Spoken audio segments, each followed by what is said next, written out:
even at our own bodies. What we see is the tip of the iceberg. Think of this for a moment. Take your hand and look at it. Now, your hand looks solid, but it's really not. If you put it under a proper microscope, you'd see a mass of energy vibrating. Everything is made up of the exact same thing, whether it's your hand, whether it's the ocean, or whether it's a star. Everything is energy. And let me help you understand that just a little bit. There's the universe, of course, and our galaxy, and our planet, and then individuals, and then inside of this body are organ systems, and then there's cells, and then there's molecules, and then there's atoms, and then there is energy.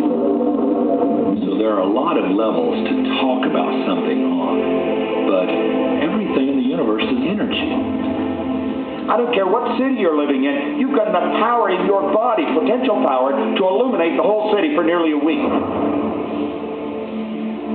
Most people define themselves by this finite body, but you're not a finite body. I mean, even under a microscope, you're an energy field. Well, what we know about energy is this. You go to a quantum physicist and you say, what creates the world? And he or she will say, energy. Well, describe energy. Okay, it can never be created or destroyed. It's always was, always has been. Everything that ever existed always exists. It's moving into form, through form, and out of form. Okay, great. You go to a theologian and you ask the question, what created the universe? And he or she will say, God. Okay, describe God. Always was and always has been. Never can be created or destroyed. All that ever was, always will be. Always moving into form, through form, and out of form. You see, it's the same description, just different terminology. And so if you think you're this meat suit running around, think again. You're a spiritual being. You're an energy field operating in a larger energy field. We're all connected. We just don't see it. There isn't an out there and an in here. Everything in the universe is connected. It's just one energy field. You are extensions of source energy.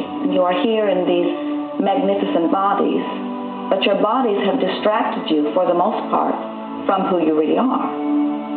You are source energy. You are eternal beings. You are God force. You are that which you call God. Scripturally, we could say that we are the image and the likeness of God. We could say we are another way that the universe is becoming conscious of itself. We could say that we are the infinite field of unfolding possibility. All of that would be true. Every great tradition has told you that you were created in the image and the likeness of the creative source. That means that you have God's potential and power to create your world, and you are. You are. And maybe you've created things to this point that are wonderful and worthy of you, and maybe you haven't.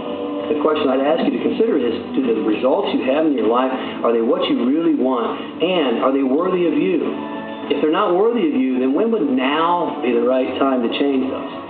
Because you have the power to do that.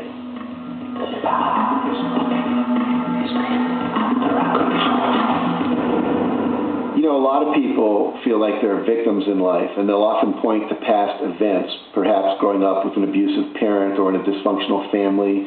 And I would add as a parenthesis here that most psychologists believe that about 85% of families are dysfunctional. So it's like all of a sudden you're not so unique.